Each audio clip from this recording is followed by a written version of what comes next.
Hello, everybody. Welcome to another RPG world. Sorry, we are. We're almost like a minute late. Because you and I start talking. We got distracted. We get distracted, and I don't even see. Sorry, everybody. I know we're a minute. Well, a minute early. Oh, somebody was a GM Alcove was. He's early. Here. Hey, yes, Alan. Hey, Fritz. I don't know what to call you, but hey, buddy. I am the human highlight reel, Rob Orn, the owner of Rob's Tabletop World, entrepreneur, rock star. What else? Sports icon. Oh, and all these other things. I'm really trying to just do the introduction here. And with me is none other than the one Pip wonder, our very own Jona. Hello, Jona, and you got it right. Yeah. We're rolling now. This is awesome.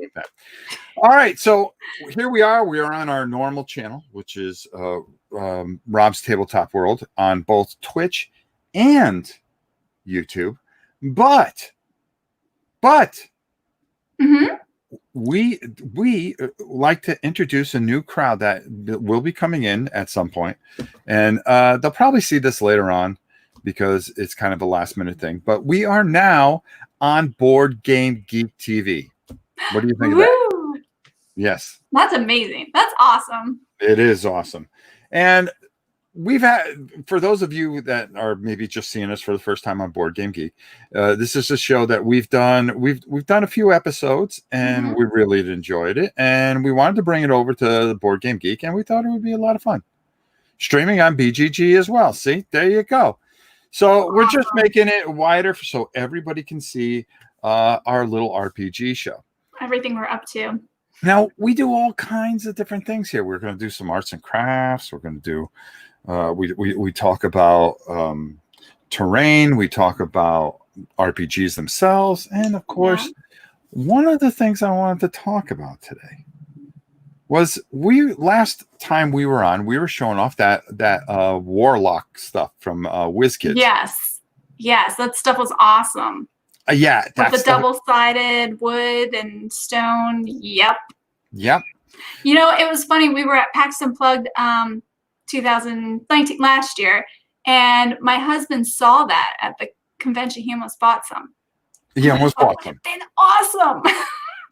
Well, it's funny you should bring that up, because I had to go get earlier this week. I was finishing painting a little project, and I needed some basing stuff. So I didn't want to go all the way into Orlando to get it. And there was no way I was going to get it in time from Miniature Market, our sponsor, by the way. But, ta-da! But I decided to stop in a local store here. And they do a lot of Dungeons and Dragons and Warhammer and that kind of stuff. Okay. So I knew that I can get the little basing stuff I wanted. So I walked in there, and I just decided to go into the room where they had all the Dungeons and Dragons stuff. And of course, I saw all the figures that we've been painting and stuff like that. Right. But I saw a book, and it made me think of what we were covering last show. Okay. Where we were talking more about, is it visual for you? Yes. Yeah. Okay. And does it have to be visual? Now, this led into seeing this book, and I'm going to take a sip of go-go juice here. Gatorade.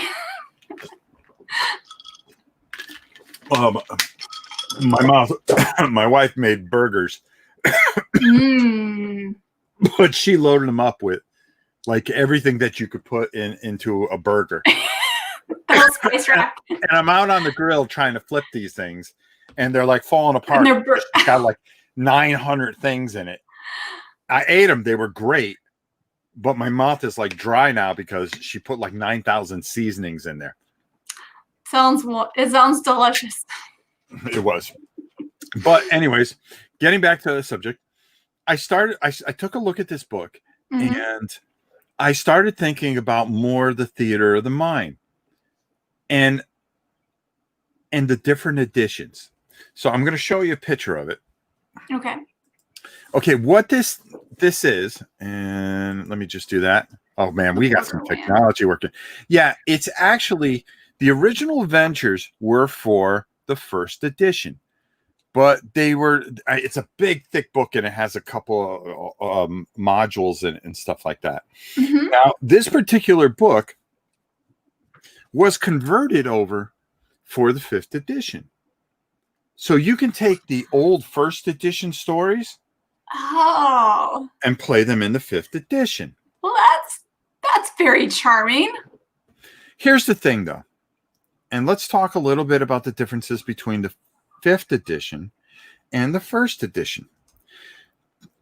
And this is where I wanted to kind of bring in the whole theme of theater of the mind.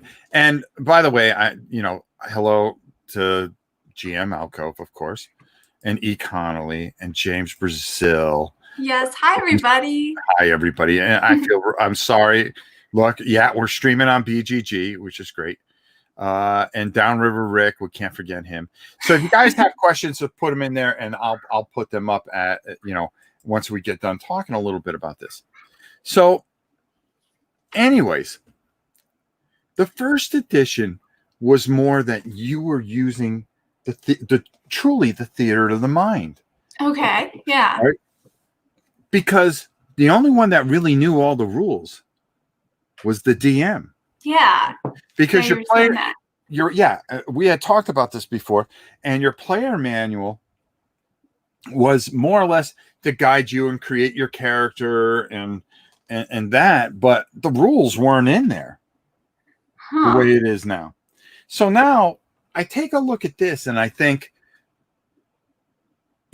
here's the story that tells this beautiful and just enriched story. All the old modules for me are personal because of the stories and the things and all the things that I would do and stuff like that. Yeah. But now where you control so many, different dice rolls and the rules going in, does it take away from the theater of the mind? Okay. Are you so worried about figuring out the statistics of things that you are not immersing yourself? Right. In the story. Yeah, exactly. Yeah. In the story. And I wonder where you have this old module that basically, the dungeon master knew everything and told this beautifully story, and you were enriched by the story. Mm-hmm.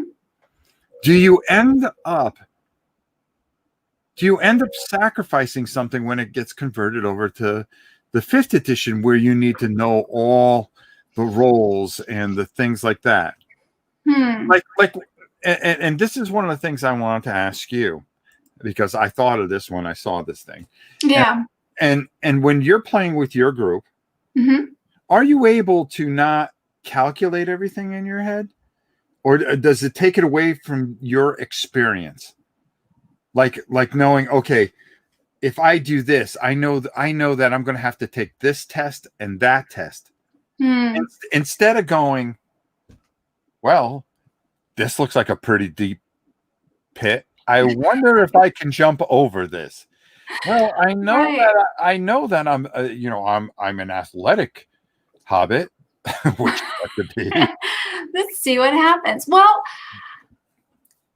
I don't know. I think sometimes we do overthink the strategy a little bit. And we're like, well, we don't want to rush in because then we're going to run into this trap and then this is going to happen. Part of that has to do with us knowing our DM and kind of knowing the way he kind of works in fantastical reality, where he doesn't go too far into reality where like poof, things just, magically happen. Like there's a rhyme and a reason. He's very logical with like, if you are going to attack someone by yourself who's 10 feet taller than you are going to die because that's logical. So in that regard, like we do kind of have to be analytical about what we're going to do. I don't know if that's really getting to what you were saying. I guess you were saying more like the mystery. Like, is the mystery there if you know too much? If you know too much about the mechanics of how the game's working? Yeah, because Is I that what wonder. you're saying? Yeah, because I wonder if that takes away from, like if you could figure out, well, here's this guy, he's 10 foot tall. Mm-hmm. Okay. I have a 70% chance of beating him on this particular die roll, Right. because I get this kind of bonus and that, if and taking my die. And now all of a sudden you're playing algebra instead of going, wow, Let's see what happens. he's 7 foot tall, but I really need to get by him. I really don't think I stand a chance. Mm-hmm. But I've got to try this anyway. Where does your bravery come into it? Where does the adventure and problem solving things? Here's an interesting thing. If you play for optimizing a character, like solving a puzzle, maybe. Yeah. But maybe many of us just love building a great story, which is more or Yeah. less what I'm trying to say, is that you're taking these old things and bringing them into a thing where, they're built for today's type of adventures. Okay. Would you say that by and large, like the 5th edition is more strategic? Like there is less mystery as opposed to the way you used to play? I don't think we could have played with in the 1st edition. I don't think we could have played with miniatures the way the 5th edition is kind of built for miniatures in a way. You see what I'm saying? Really? Yeah. Like you don't have that agency to like, oh, I'm going to move this guy here and then this will happen. There wasn't the thing where, well, each stride is this many. I see. So you didn't have the speed and it was like more what is it when you disengage or you run away, and it was a lot different because you had to rely on the GM. Okay, we're going to walk down this hallway. Okay, here's what you see as you're walking down the hallway. Not, okay, you go 6 feet, you go another 6 feet. Yeah. See this? You go another 6 feet. I hate when that happens. Okay. It drags the story. Yeah. Where you're just waiting to get to the place where the story is. Exactly. And it's like, okay, well, you see, you go a little further and you see to your right a somewhat burning torch with a massive spider web, and to your right. So it was up to the GM to really build this thematic story, and you're trying to, and you're closing your eyes, and that's what you're visualizing. Each one of us, of course, in a group may see it differently, but isn't that part of the experience? Is how you see it in your mind's eye. Yeah. So how do you take this and convert it over to the 5th edition? I was tempted to buy it. It was $50, and I was like, I should get it. And I was thinking more of getting it for the show. Yeah, to see how it would play. Because it would be like your.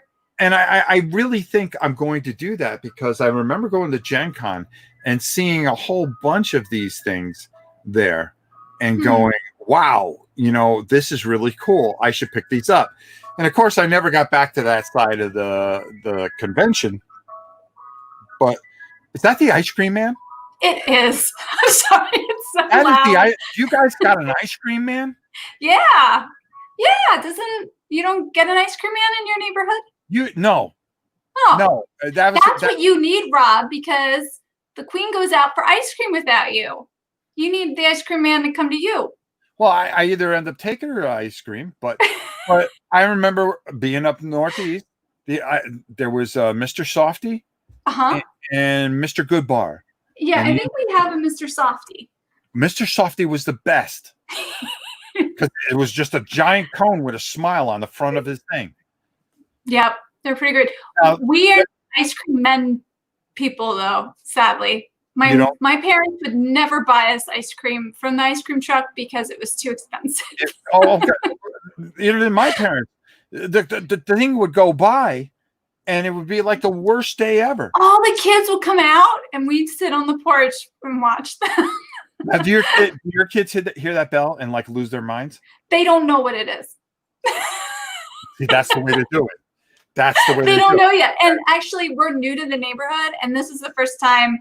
This is the first time he's come by the whole year. So I'm sure they're curious, but boy, we went completely off topic. sorry. No. But I mean, that's this show. That's this show, basically. I think the rules should help it with the immersion. I agree with that. Okay. We could jump right back into it very quickly. I mean, we'll get right back to it. Yeah, I think it would be fascinating for your judgment, Rob, because you played the original with a DM, like keeping all the rules to himself, and you could kind of compare it then and be like, is it more immersive because you're making the decisions or you're aware of the outcomes of your decisions? Well, before I get to that one, I want to read this one. Oh, sorry. No. Go ahead. No, I'm sorry. I thought you were done there. I didn't mean to cut you off.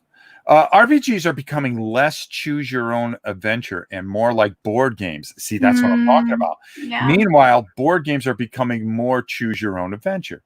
And that's very true in a sense. It's a mixture. It's almost like kind of doing this flip-flop thing. They're blending. And that kind of leads to something that I have underneath here.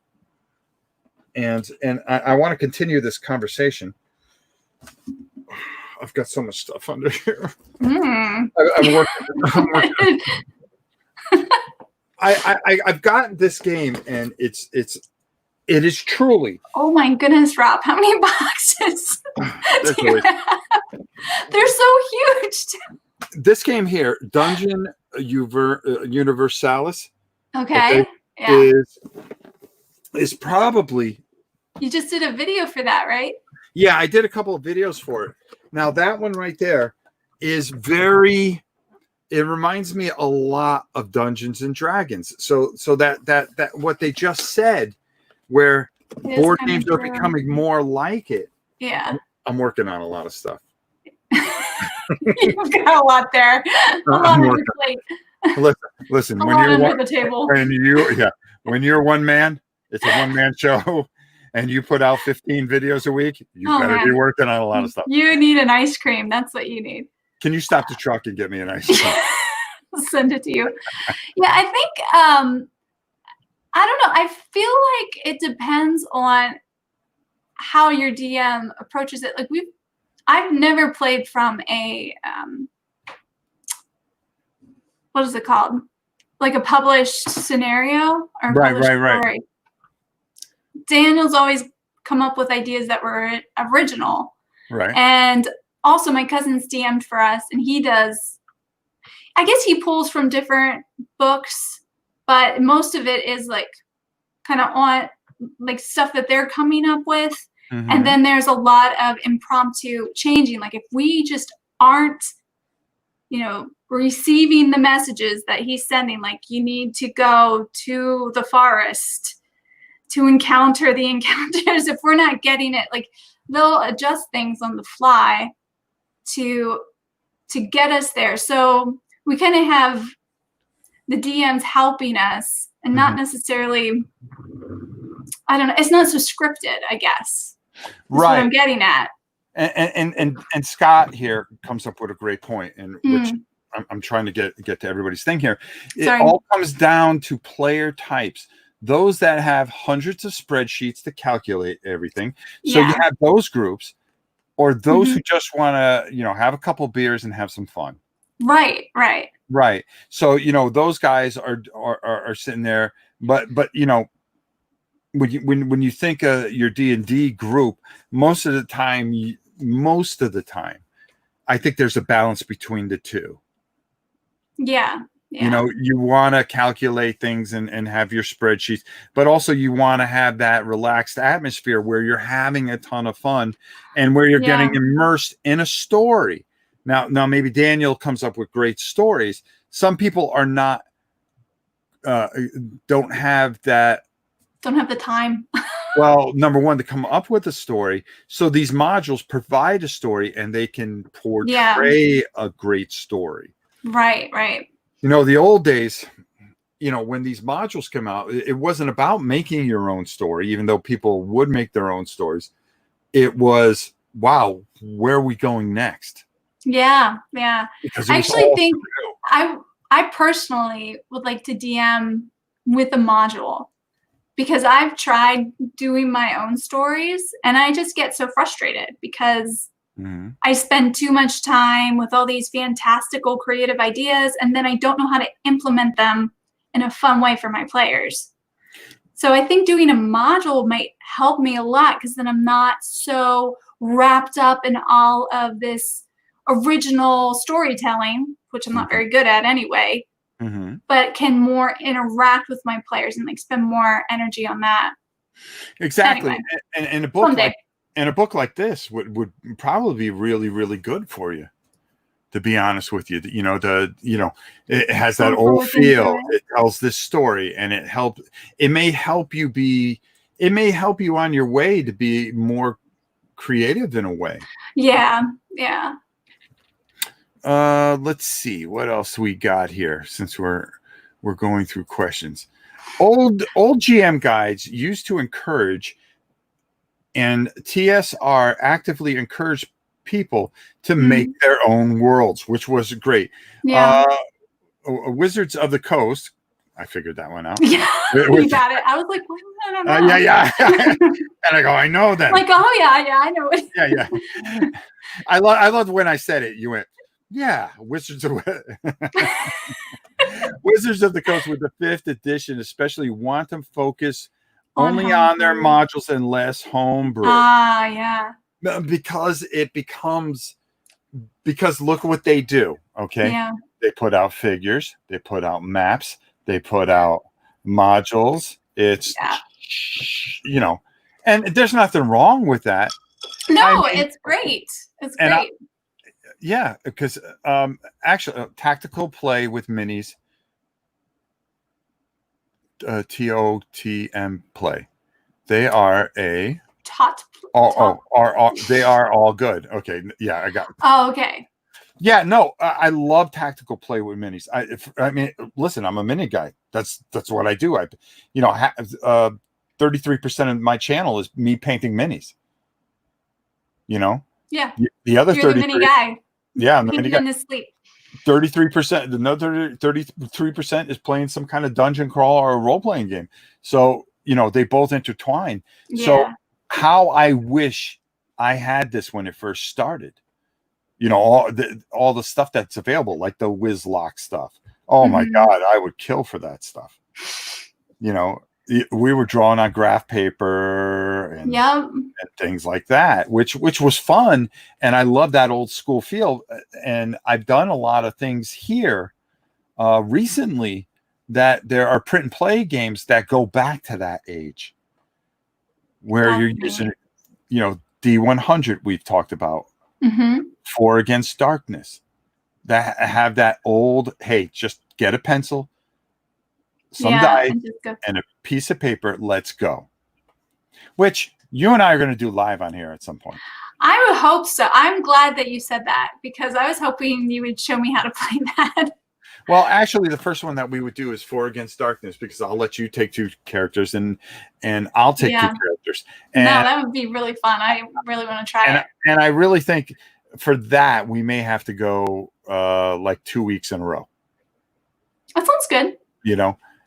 And then go back to our regular scheduled show, just so we can get a module in. Yeah, and get a nice so you get a nice story and a nice feel in, and just play on our RPG world, because after all, it is RPG world. Let's see what else we got here real quick, because we've got a lot of things to cover, and we're burning time pretty quickly like we normally do. Event-based games can give an RPG light experience. Yeah, a lot of board games give you that RPG light, and people are starting to confuse them with full-on RPGs. So people that haven't played RPGs are playing these board games thinking, oh, well, this is how role-playing must be. No, there's more to it. There is more to it, yeah. I wonder, is there a term for the type of player that is more tactical with all the spreadsheets and like, how can I get the most optimum character or get him to do the best situation in this adventure, as opposed to like the adventurer. Like, is there something I should know about that? Like those type of players? Yeah. You know what I mean? Yeah, I do. It's a funny thing because I think it kind of ruins it in a way. When you sit there as a group and you're going, well, I know that we'll probably have to take, a certain athletic test or swimming test. So I'm going to build up my character to be better at that. And you're going to build up your character to heal and make sure and have no other ability. So basically you are just, you're all one team or like, yeah, you blend together instead of trying to grow your character to how you are or how you want to portray yourself. Well, I'm this sneaky, low down little thief, and I'm not worried about strength. I'm more worried about being the quietest guy and robbing and playing the character instead of playing the group. And TM Alcove, TOMT. Oh, Theater of the Mind. We're so bad at acronyms. Nice. That's what's the deal with nerfing the monster AC in 5e? That would get very boring for me. Nerfing the monsters. What's the deal with nerfing the monsters? Nerfing the monsters? I'm not familiar with that expression. Oh God. Should I Google it? Yeah, my son says it all the time. It's pretty much jacking them up. Okay. Yeah. It's getting them all jacked up. Hold on. Did I skip way ahead? Oh yeah, I did. I'm sorry. Yeah. I wonder again. I wonder if that, Raven, is again that nerfing them and making their armor class so much higher. I think that's so you build a group and do it in a miniature way. Yeah. In a way, instead of one swing you taking out maybe 2 or 3 goblins, now it becomes where it almost becomes a tactical warfare that gets added into the newest edition. Let's see. I tend to prefer the setting modules that Wizard of the West Coast puts out, like Ravnica of Theros, and but the problem, not many miniatures for those. Well, that's where WizKids is coming in and putting in a whole bunch of different things and stuff like that. WizLock's so cool. Graph paper still used by many as old school DMs. Yeah, again, there's nothing wrong with it. There's no wrong answer either way here, because we've talked about 2 different things, in the prior show, is that we've talked about where you have this beautiful setup and this, you can really build theme and immersion with somebody by putting this beautiful dungeon out, and people go, oh man, I can't wait to go through this.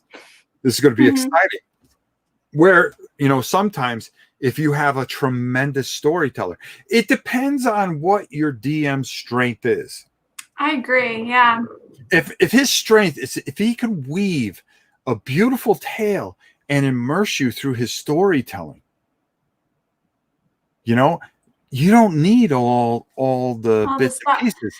Yeah. Now, I would say, like, when we were first playing, I think it depends on your players. For me, when we're having a situation, when we're in a combat situation, I need a visual in front of me to be able to play properly.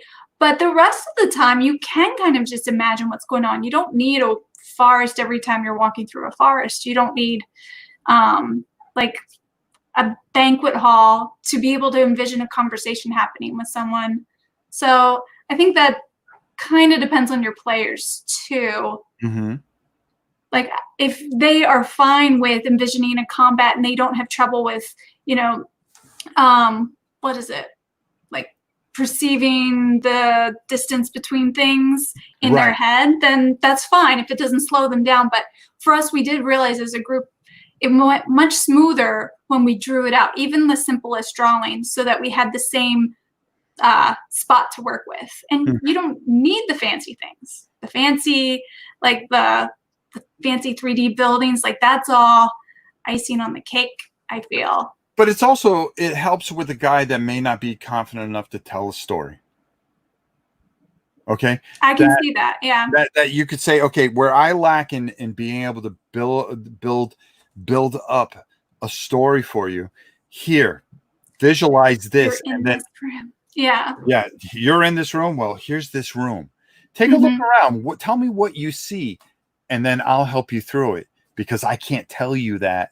And that's interesting to like have the players like, what are you visualizing in this space? Yeah. So there's it's a very balanced thing, and I think it works so many ways.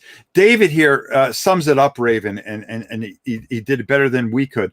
The design of 5e is predicated around giving monsters lower AC but more hit points, because people because missing is not fun, and that they want this tactical thing. Okay, we're in this way, hit him, boom, he's hit. Now get out of the way. That's a really good point. That's excellent. Let's keep moving. That's a great post there, David. Thank you.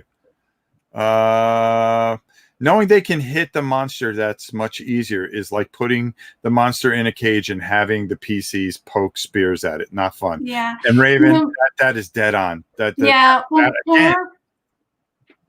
Sorry. No, go ahead. There you go.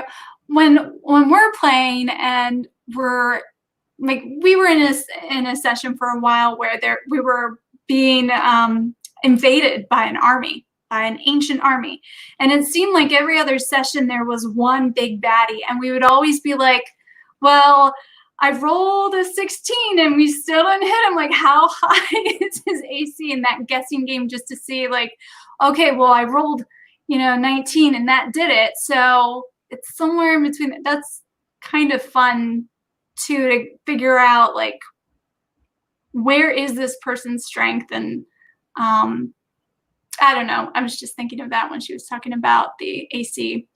Depends on the player. Some players find miniatures a distraction. Others get more immersed. And that's what we're talking about, balance. And that's why we kind of cover both here. We want to entertain with the theater of the mind, but we also, miniatures, there's a good balance. You just have to find that balance. I think if you go too far with one, it takes away from the experience. Let's see what else we got here. Both. Sometimes it's great to play yourself as a hero, and sometimes it's great to pretend you're something totally different. That's right, Godzilla lover. I agree, a guideline and platform to host a game, but going with your intuition and keeping game balance in mind can often lead to amazing worlds to play in. That's true. All right. There's really no wrong way to play an RPG. Exactly. It's just as the editions have grown. It's also, I think it speaks volumes to how people have changed playing games. Or done role playing. Yeah. You've got your old school people, and then you've got the new people, which is always good because the more the better. Needing to have minis during combat is in some ways an issue with the rules that specify distance, 30-foot ranges for this or that. Several games have switched to zones rather than exact distances. Good point. Yeah, that's a great point, Monkey Work. Let's keep on going down here. Lots of smiles. There's so many good comments, guys. I know you guys are killing it. That's cool, Godzilla lover. Depending on the game, I use paper minis. I can't afford to have a collection. Listen, that game I just showed you is all paper minis. And sometimes I like paper minis more than I like miniatures, because then I don't have to paint them. They're all done. Yeah, ready to go. It's kind of like a balloon animal. Llama, you're done. You don't have to do anything else with it. Sometimes we use chess pieces just when, we haven't gotten that far into the game. Oh, he feels bad because he missed our sub. Oh, not a big deal. Don't worry about it. I would think playing a character more like yourself would be easier, while playing someone totally unlike yourself would present much more of a challenge. Yeah. It depends on what you want to do, what you feel. Yeah. It's hard not to revert to what you would do. Mm-hmm. It's hard to be a real actor and truly be in a role. But I think that's the challenge. I try to do that. I try to not be Jona and not do Exactly what I would normally do.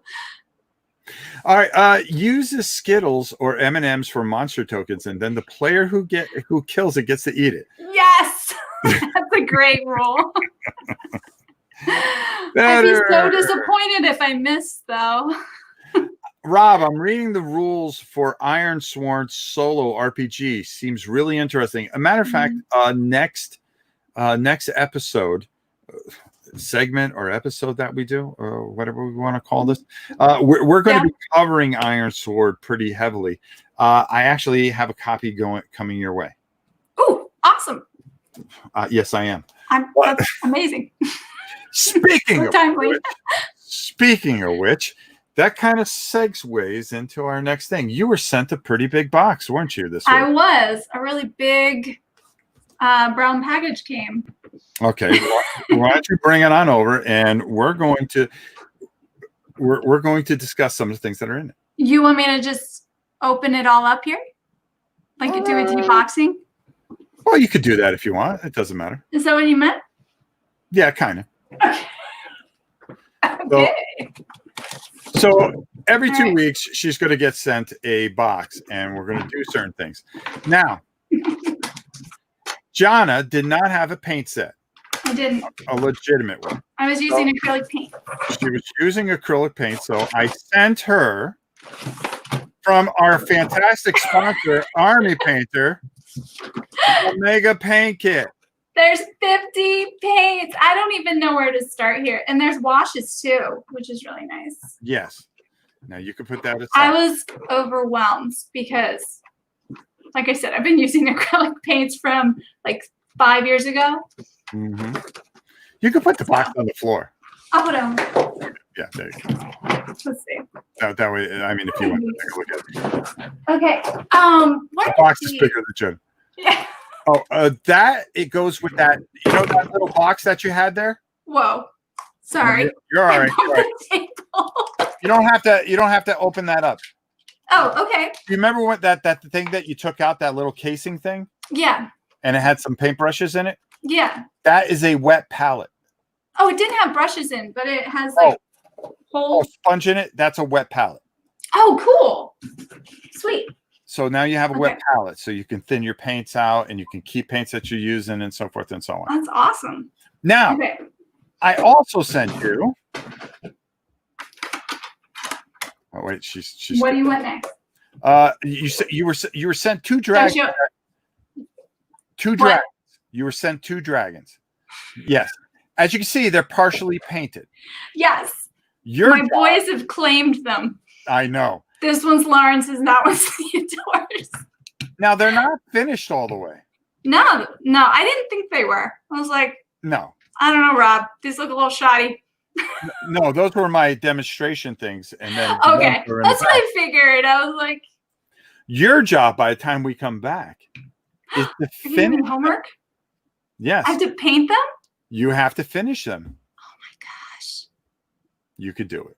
Where do I start? Well, go. Can I change the color? Can I like? You could do anything you want with them. Anything you want with them. Because one of these is going to be pink. That's fine. A pink dragon is fine. So do whatever you want with them, and that's your homework. The next thing is you. This little guy is awesome. That's another guy I sent you. Is this what creature is this? What monster? It's an Umber Hulk. Umber Hulk. And is this from WizKids? Yes. Okay. He's so cool. He's like a giant tick. Yeah. So you got to finish him too at some point. Okay. And then. Okay. Now those we're going to need right now. Okay. So you're going to put those aside. Did you get the Elmer's glue that I said? Yes. Okay. Yep. Do you have an old brush that you don't like anymore? I can find an old brush. Like a little brush? Yes. Little brush. Stay tuned while Jona finds a new brush. Okay. Okay. Oh, very cool. Now, Now what? also in that box is a tree, correct? Yes. Okay, you have your tree. Ta-da. And there were some CDs. Bon Jovi and Bon Jovi and who? Train. Yes, two of the worst groups of all time. So I decided to give you those particular things. Now, you said that you couldn't figure out how to make scenery for your D&D group. No, we couldn't. We weren't sure how to do the trees. Well, we were going to use photosynthesis trees. Well, it just happens that your old pal is going to show you something today on this part of our segment, which is our little hobby section. And what we're going to do is I'm going to show you how to make a little bit of scenery. I'm excited. All right. Okay. I am going to switch over to this screen. Look, it's like we're professionals. Oh my gosh, you're so good at this, Rob. Now, I've got another CD. Oh, hold on. Well, we got to make the noise here. No, wrong. Oh, okay. No, that's good. Are you adding that sound effect? Yeah, yes, I am. So you could go down to the flea markets and you can get probably every Johnny Mathis and any CD for about $1 at a flea market or anything, because CDs are pretty much dead. And let's be honest, nobody listens to Bon Jovi. I never did either. So I listen to Bon Jovi. I think. Well, then this segment's going to hurt you more than you think. You're to blame. Don't get me started. Okay. Now, these make great bases. You don't even think about it. Oh yeah. Okay. I love it. I love that you're recycling, Rob. This is great. It is recycling because they have all these things. Now, we're going to go into a whole thing that I'm going to show you how to make your own. You can go down to home. Is that all? Flocking. Flocking. You have a giant Tupperware of flocking. Oh my gosh. I made this. How'd you make that? Well, I'm going to tell you. Oh, okay. Go down to your local Lowe's or Home Depot, wherever they cut wood, and ask them, hey, can I have the sawdust? That's so smart. And they'll say, okay. And they'll give it to you for free. You can take all you want. That's really smart. Now, the neat thing about it is you get this, and then you can make it any kind of way that you want to make it. So you go get those old acrylic paints that you have, and you dump them into the sawdust. And then you just take your paintbrush and you just keep stirring and stirring and stirring and stirring. It'll dry. You break it up. You stir some more. Add some more paint. No water or anything like that? No water. It's all paint. That's awesome. Boom, you've got instant flocking. You can make green flocking. You can make pink flocking to go with your dragon. You can make brown flocking. You can make gray flocking, anything that you want to make. But today, you want to make a forest, okay? So I'm going to kind of show you just a real quick way on how to do that. So what we're going to do today is we are going to take our Elmer's glue, okay? Okay. All right. And we are going to we're going to open it up first. Okay, there we go. Come on. Oh, don't tell me this. Hold on. I've been using this so much, it gets a little. It gets gunked up. It gets gunked up. It gets gunked up. And then I have to fix it. Okay, there we go. There we go. And we are going to take a whole bunch of this. Do you see what I'm doing here? Yep, you're drizzling it all over. Bye-bye, Bon Jovi. I'll never have to listen to your awful tunes again. Now, the other thing that I forgot to tell you to do, but it's kind of cool to do, And you want to put this on pretty thick. Oh, okay. Good to know. All right. You see how I just was- going around and around. And I'm not worried about how thick it is or anything like that. I'm just really getting that on there. Okay. All right. And then with your old brush, once you get it on there pretty good, okay, you're going to want to kind of paint it in there. I was hoping you were going to say that. Yep. Okay. And we're just going to take and we're going to really, but we want it nice and thick in there. All right. Right here is Living with a Prayer. And then I'm going to cover up She's a Little Runaway. These weren't your wives' CDs, were they? Oh, you bet they were. That's Little Engines right there. No. Oh, how good it felt to send those out. Oh, but again, all you're doing, what did he just say? I don't know. I was just looking up at the things. The comments, yeah. Yeah, the comments. So now we're just taking and we are just really just kind of working this in here really, really well. Okay. All right. And as you can see, and then once I got all that area all covered. Now for you, because you have those little things, yeah, the little containers, if you take off the top of the palette, the wet palette, okay, you could just pour it on there. But I'm going to show you how I do it now. Okay, I'm with you. Okay, that way you don't get stuff all over the place. Everywhere. Yeah, everywhere. Okay. The idea is to keep it all contained.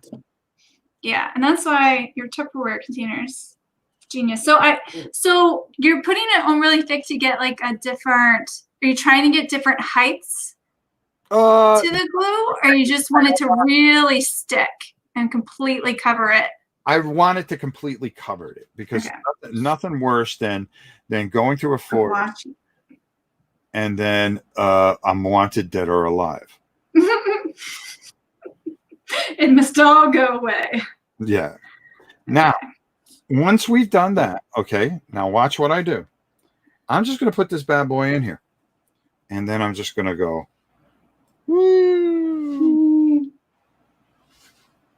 Okay, and I'm just going to pile. I'm going to pile it on there. Nice. And then I'm just going to pat it down real good. Okay. And then I'm going to put my brush down and I'm just going to keep covering it until I can't see it anymore. You're going to Christmas cookies. Pretty much. You're going to kind of just do. Yeah, I'm just like shaking it on. Undaunted Pledge just subbed on Twitch. Thank you, my brother, for 4 months. Thank you. And because you subbed, guess what? That means $1 goes into my daughter's college fund, which means, yes, you got it. You get the special Godzilla anytime anybody donates anything to the channel.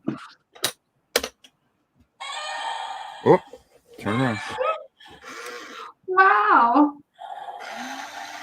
There he is. He's greedy because he likes Emery Grace.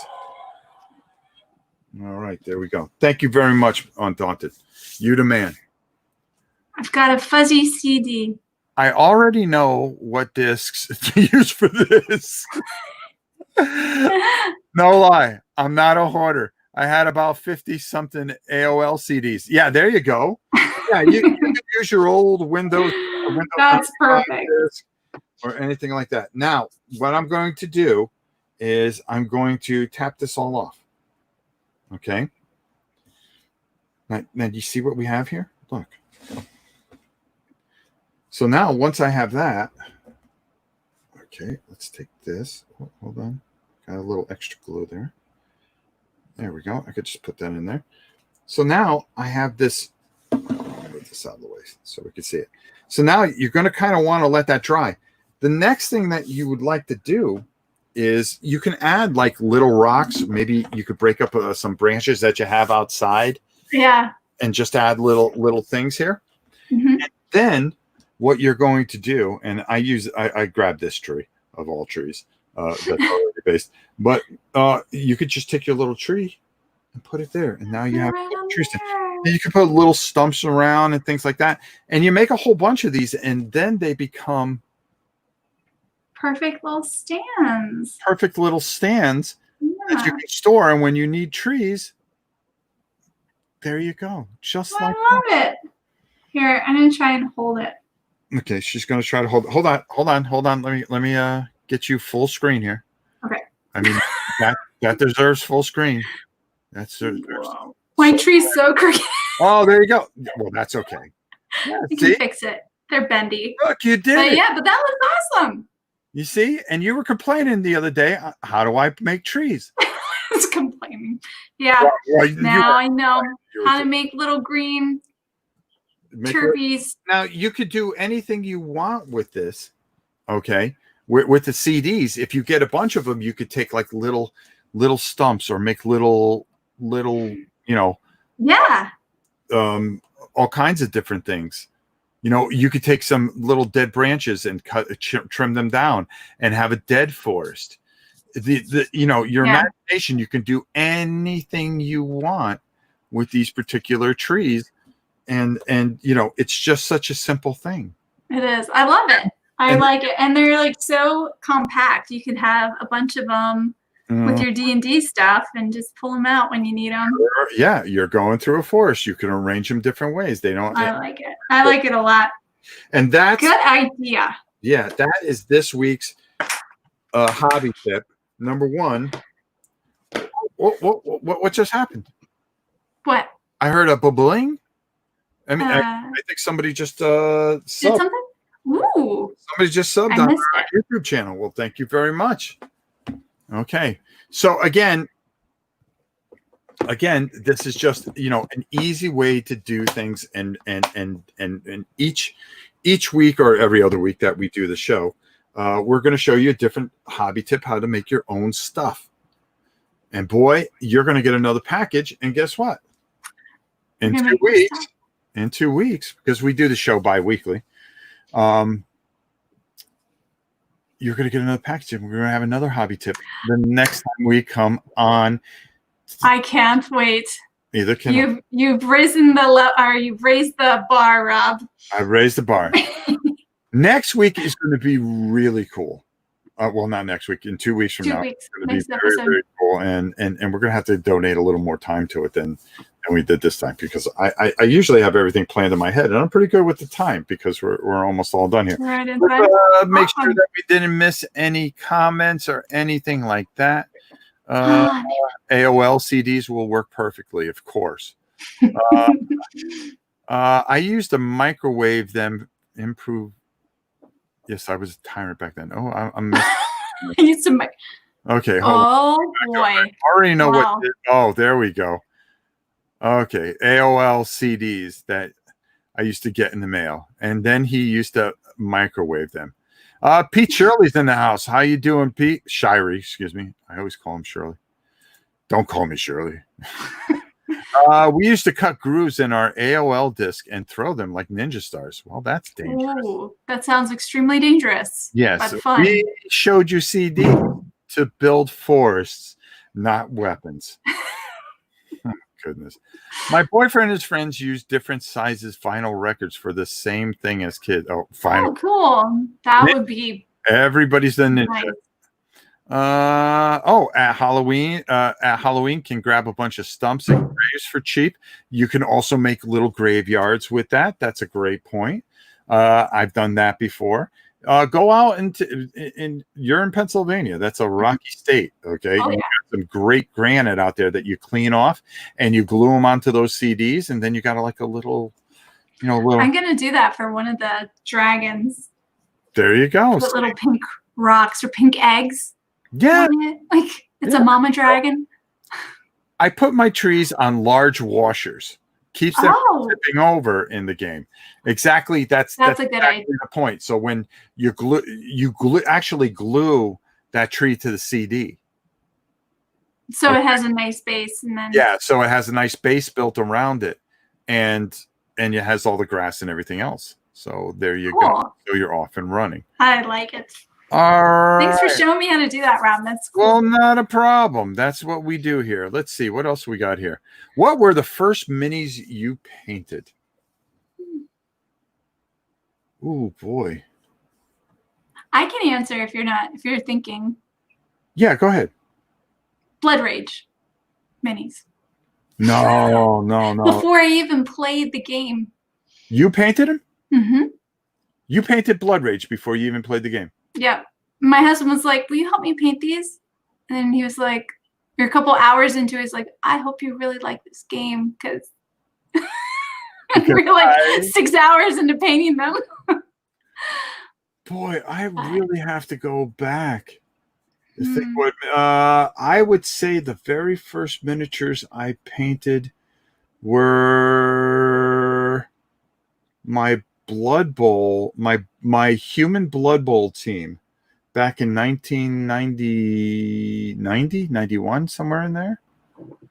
It might be something earlier. No, it was one of the early editions of Warhammer Fantasy. Oh, no. I have to go back even farther than that. Oh, wow. Battletech, the old metal Ral Partha stuff. I forgot about that. Yeah, no, I would have to say it was Battletech. That was the very first things I painted. Oh, good question. Now, and as always, you are amazing for hosting quality streams like this for your community. They, too, are great people and positive vibes for everyone involved, making this an experience. We really try here. Well, thank you so much. And I couldn't do it without the great co-host, who, for those of you that may not know her, she is the One Pip Wonder, and that's PIP.